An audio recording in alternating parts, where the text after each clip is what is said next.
Welcome to Brain Booster. Have you ever wondered who ruled the Egyptian underworld? Today we unravel the story of Osiris, one of ancient Egypt's most important deities.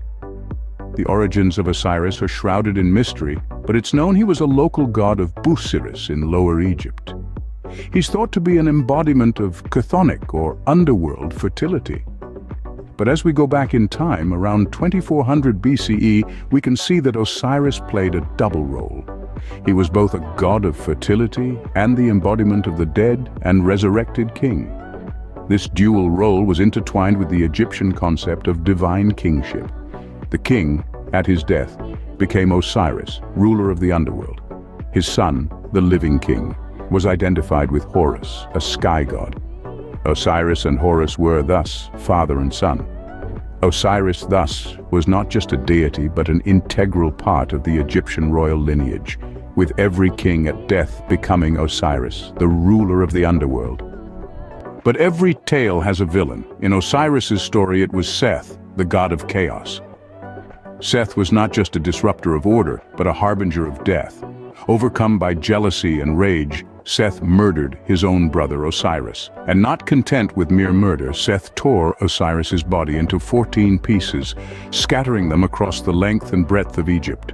In the face of this unimaginable horror, Osiris's sisters Isis and Nephthys refused to succumb to despair. They scoured the land, searching tirelessly for the scattered fragments of their beloved brother.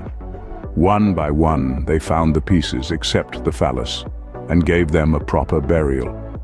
Through their love and devotion, they breathed new life into Osiris. But Osiris's return was not as a god of the living, but as the ruler of the underworld. He was reborn, not to walk under the sun, but to rule in the shadows. Despite the tragic end, Osiris's story continues as he assumes the role of the ruler and judge of the underworld. Osiris's story, however, does not end with his reign in the underworld. This deity, shrouded in mystery and intrigue, was believed to be the power that granted all life from the underworld. Picture a seed sprouting from the earth, reaching for the sky. Imagine the annual flood of the Nile River, breathing life into the barren lands. Osiris was thought to wield influence over these vital forces of nature. Now let's delve a bit deeper. In the eyes of the ancient Egyptians, every man became associated with Osiris at death. But this wasn't a tale of resurrection. No, Osiris himself never rose from the dead. This association symbolized the renewal of life, a second chance in the next world, and through one's descendants on earth. It was a philosophy of life's continuity, of an unbroken cycle of birth, death, and rebirth. Osiris, therefore, became a symbol of life's renewal, a belief that permeated every aspect of Egyptian life. Osiris's impact was not limited to mythology, as his story significantly influenced Egyptian culture.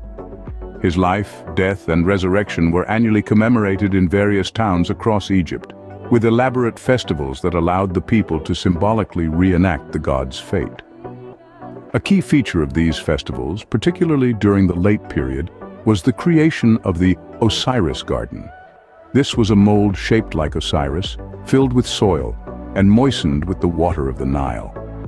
Sown with grain, the sprouting seeds would later symbolize the vital strength of Osiris, a poignant reminder of life springing from death.